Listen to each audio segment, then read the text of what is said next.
What is up guys, my name is Elliot Duran and this video is a really quick preface to a brand new series on this channel called An Introduction to Splitting. In this one, I'm going to be giving you guys a lot of solid information regarding the thought process and rehearsal techniques that you'll want to use as we progress through this series. So without further ado, let's get right into it.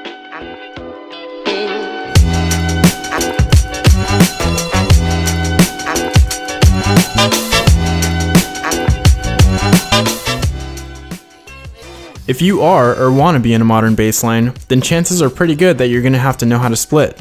If you're a newer player with no bass drumming experience, then you're probably wondering what I'm even referring to when I say split. In a nutshell, splitting is the act of taking musical passages and distributing them among two or more players. In the case of a marching bass line, the passages are usually broken up into parts played by 3 to 6 musicians on differently pitched drums. These players can execute intricate patterns that run up and down the drums as well as cleanly hit notes where all of the bass drummers play at once. Splitting can get incredibly complex and this can be very daunting to newer players. But I'm here to assure you that by rehearsing the correct fundamentals, you too can split anything that the bass lines you love can. In your pursuit to becoming a great bass drummer, there are a few concepts you'll want to keep in mind in order to make your practicing as productive as possible.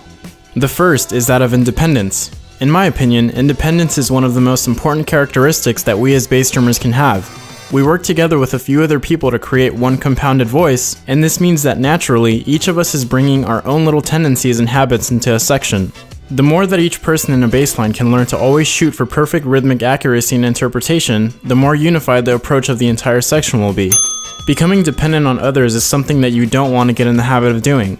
To see why, let's compare two different situations. The first is that of a bass line where all of the players are dependent on the tendencies of others. We can see that in this situation, the players would have to spend a certain amount of time adjusting to the habits of everyone else in the section with no one having a really solid foundation as to where the notes actually lie. Compare this to the other situation in which each individual player is great at playing accurate rhythms on their own.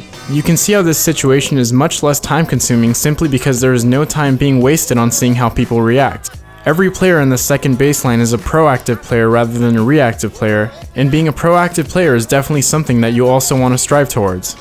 So how can I be more independent as a player, you might ask? As a beginner, you'll hear melodies and rhythms in your music, and you'll probably want to change when you play and how you play to all of these things going on around you. The first way you can become more independent is to fight this desire to react to what is happening around you and instead learn to rehearse by depending only on a metronome and your feet. I always tell my own students that are just starting out on the bass drum to pretend as if the other people in their section don't even exist. It follows that if every player simply focuses on placing their own notes perfectly, then as a section, the overall passage should also be perfect.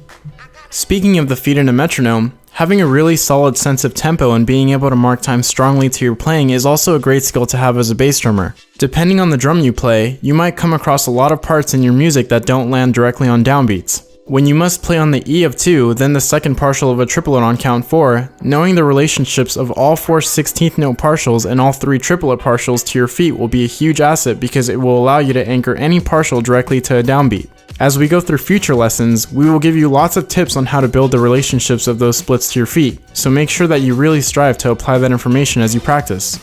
Lastly, I'll really quickly go over some basic sheet music notation so that we're all on the same page from here on out regarding writing. Bassline music reads just like the sheet music of any other melodic instrument. The highest line that notes are written on corresponds to the drum with the highest pitch in your line, and any notes written on that line belong solely to the player on that drum. From there, every step down corresponds to the next drum down the line.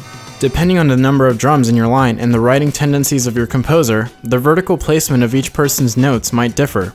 For example, some composers like writing the notes of top bass on the G space above the staff, while other composers like writing top bass on the E space within the staff. To know which notes belong to you, you just need 2 pieces of information: the number of drums in your line and which drum you play, with the smallest drum being drum 1. From here, you can simply start with the highest or lowest note on your sheet music and find your drum relative to that depending on how far it is from the one you play.